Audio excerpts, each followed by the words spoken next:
Hello and welcome to the channel. So today I just want to briefly talk about the VelociRAX bike rack. It's just going to be a first impression today. I just got this rack last week, got it put together, and had one short trip with it on the weekend. So it's not going to be an in-depth review of it. I'll do one of those maybe later after I've used it for a couple of months. But for today, it's just going to talk about the experience I had putting it together and that first trip I had. So I guess it would have been spring last year, early summer, I started looking into bike racks for my truck. I currently drive a Ford F-150, and up until this point we were just using a tailgate pad to haul our bikes. And for the most part, that was just fine. You know, we were doing short trips, day trips here and there to different trail systems around us.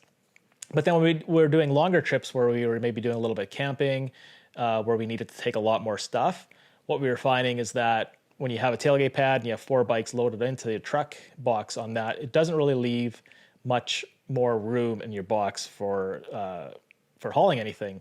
So, you know, we find a limitation with that. You know, loading the bikes in and out of onto the pad, just for me to do it, you know, because I was loading my kids' 2 bikes and then mine and my wife's, and it just seemed to take longer than it needed to. You know, getting the bikes up there is fine, but then you got to like strap them in, and it just didn't seem like the most smooth process for me. So I wanted an actual bike rack for when we're doing, you know, longer trips. So I was only considering a platform style of bike rack. So I was looking at the Kuat and the Thule ones, and I really liked them. I liked both of them.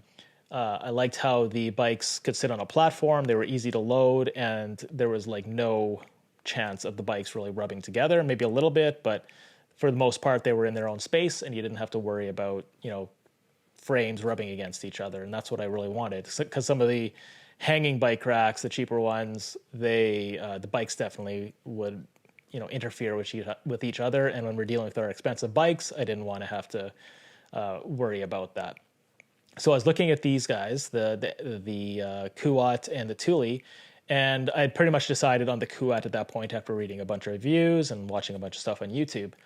So the problem was that I think when COVID hit, the supply of these things just basically disappeared, and I couldn't find them anywhere. I couldn't find them locally at the bike shops, couldn't find them online. So that pretty much made us just continue using the tailgate pad for the rest of the year. So I guess it would have been during the summer, late summer, I saw a video on YouTube talking about the VelociRAX, and it immediately caught my eye. What I really liked about it is how the bikes hung vertically. So basically, the heavier parts of the bike were closer to the back of the truck. What I found with the platform style is, you know, they come in a base version that holds 2 bikes, and then you can get an extension on them to add 2 more bikes, which we would need to haul our 4 bikes at a time. And, you know, that puts, when you have 4 bikes loaded like that at the back of your vehicle, that extends the length of your vehicle quite a bit and puts a lot of weight kind of on that back 2 bikes, which is quite far away from your vehicle. So with this one, with the VelociRAX, I liked how most of the weight was still close to the vehicle. What I also liked about it was just it looked like it was super easy to load. You basically just pull your bike back up and pull it back onto its back wheel and just basically roll it up onto the rack, and you're good to go. I mean, you strap them in, but that's pretty much it. So I really like that. And when I looked at the price of them, they were a little bit cheaper than the platform racks that I was looking at. So that was also another bonus. So I contacted VelociRAX about getting one of these shipped to Canada. They're based in the United States. I think they're in Utah. And when they got back to me, they said they have shipped them to Canada, but what they found is that it's really cost prohibitive on the shipping costs, and they didn't recommend it. So I took that and, you know, decided, okay, I guess I'm not going to get the VelociRAX. I'll go with one of these other racks that I was already looking at. But I still couldn't find any anywhere to buy. So for the rest of I just basically was content on using the tailgate pad for the rest of the season. And then I think it would have been in November or so of last year, I noticed that VelociRAX opened up a Canadian store where they ship to Canada. So I went on, checked that out, and yeah, they were in fact shipping to Canada. So if you placed your order in December, I think they gave like a 10% discount, and they were hoping to ship in January. So right away I talked to my wife and I said, yeah, let's get this. And I ended up ordering one. So I went with even though we're only hauling 4 bikes typically at a time, I just decided to go with the 7 bike model. So they offer models that go from 4 bikes up to 7 bikes. And the reason I went with that was, there's a couple of reasons. Even though I think the VelociRAX is designed in a way where even if your bikes are right next to each other on each position, they're not going to interfere with each other. But I just wanted a little bit of extra safety there. And with the 7 bike rack, I can leave one space between each of our bikes. So, have a bike on 1, 3, 5, and 7. And don't have to worry about anything coming in contact if we're going over some big bumps or, terrain that's a little bit uneven. So I liked that I'd be able to do that with a 7. Plus, my kids are getting old enough now that we're maybe going to start taking some of their friends maybe on trips with us to go ride some trails. So I wanted to have the capacity on the bike rack to take their bikes as well. So that's why I went with the 7. And I think that's the right choice to make for us. So they're hoping to get their Canadian shipments out in January. And as it turned out, that was not going to happen, just based again, I think, on COVID, where they were seeing a lot of shipment delays. Things were delayed along the way. So I think I heard back from them 3 times saying, this is your new date, this is your new date, this is your new date. And eventually it got to us a couple weeks ago. So that would have been, middle of March, which was fine for me because living on the Canadian prairies, we were still in the middle of winter. So we weren't hauling our bikes anywhere to go ride anyway. So it was fine for me that it got delayed. But that might be something to keep in mind if you're ordering now and hoping to have it by, summertime or spring when you can go out and ride. There might be some delays getting that into Canada. Worked out for us, and that's why I really wanted to order it as soon as possible, because I anticipated that there may be some delays like this. So it worked out for me in that aspect. So once the rack arrived, I went to install it on my truck. You need to have a 2-inch hitch for this. It won't support any other size. And your hitch also has to be class 3 minimum to support the weight of the rack. It's a pretty heavy rack, and once it gets the bikes on there, it can get up there in weight. So keep that in mind if you're considering this rack. There is a video on the website that I followed for the install process. It's pretty straightforward. There was nothing really complicated about this install. It also comes with a booklet printed out that goes through the install process as well. The video seemed to be the best for me because then I could actually see what they were doing, because there was a few areas that I wasn't quite sure how it was being explained in the book, how that translated into actually doing it. So I suggest checking out that video when you're trying to install it. The only hiccup I ran into when installing was I have a full socket set, but the sockets only go up to, I think, 23 millimeters that I have.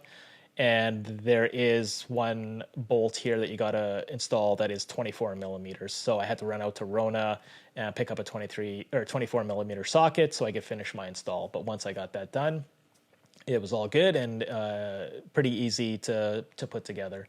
Everything does include, the instructions include the torque requirements for the tightening of the bolts. So if you have a torque wrench, that'll make it a lot easier for you. So you're not over tightening or under tightening. I don't have a torque wrench, so I wasn't able to do that. So I just kind of used my judgment. I think I'm okay. So the next day, what we ended up doing was taking a short trip out to the Blackstrap Provincial Park, where there is an awesome trail network. So the snow's still melting here, and most of the trails around the area are unrideable still. They're still too wet. But there was one trail out of Blackstrap Provincial Park that is rideable, so we decided let's head out there and test out the rack, see how it does on the trip. Plus, my kids each we got them new bikes this fall. Or we ordered them last fall. They just arrived a few weeks ago, so they were itching to give those a try as well. So it was nice to get out there and do that. So loaded the bikes up and headed out. And on the way there, the rack performed as I expected. There was a little bit of stress as I was watching the rack in my rear view mirror, and you can, see the bikes bouncing around a little bit, which is normal, but it was still a bit nerve wracking for me. But, a few kilometers in, everything settled down, and I was good to go, and, everything seemed to be okay. So once we got to the park, unloading the bikes was super easy. You just, flip the switch and the latch, and the rack lowers down, and you're able to just pull the bikes off nice and easy. So that was perfect. And then loading the bikes back up when we were leaving, loading the bikes up, super easy. The one issue I did have was, since I was the only adult there, my kids really couldn't help me, push the rack back up. So we had 3 bikes on the rack, and I found it a little bit awkward to release the latch and then push the bikes back up by myself. And it wasn't because of the weight. It is heavy, but that wasn't the problem. The problem was that I couldn't really figure out where to grip to push it. I think they say to hold on to the bike handles and then push on the bike or the tires, but I found that didn't work for me. I got too much movement on the bike, so I wasn't getting the leverage I needed. So what I did is I kind of awkwardly positioned myself around the bike and then was able to get enough strength to push it up. So that was the only awkward bit for me. If most of the time my wife's going to be with me, so we can both do that pretty easily. So I'm not too worried about that. And I was able to do it alone, so it worked out. But there may be cases where maybe either you're not strong enough to do it if you're alone, or you're the only one that can push it up. So what you could probably do is, instead of like releasing the latch and letting the bikes lower down, just leave it vertical and then just lift the bikes off. That might work out better, and that might be what I do in the future if it's just me. So yeah, that was the first trip at the rack, and it worked out, as expected. It worked out really well. Got a few compliments while I was at the hill as well, and people said that's pretty cool bike rack, and yeah, I definitely agreed with them. That's why I bought it. So when I got home, it was, as I said, we're just kind of getting into spring here, but we just got an unseasonably crazy winter blizzard here for one day. So I didn't want to leave the bike rack outside with my truck. So I just wanted to move it into the garage. So my wife and I went to remove it from the truck, and then that was where we ran into a little of a problem. We found it kind of awkward getting the rack out of the hitch. And I think part of this was the problem that I think maybe we were doing it incorrectly. We were trying to take it off in its upright position, and we found it awkward getting it off. But then after I went back and read the instructions, it says that you're supposed to lower the bike down into like its camping mode, where the vertical piece lowers right down to the ground, and that allows you to lift the rack in an easier way and just kind of slide it out. So I think that was more a problem with us not reading the instructions properly as opposed to a problem with the design. So the next time we have to pull it off, we'll try and do it the right way, and I think that will be good to go. Yeah, so that's my first impression of the VelociRAX bike rack.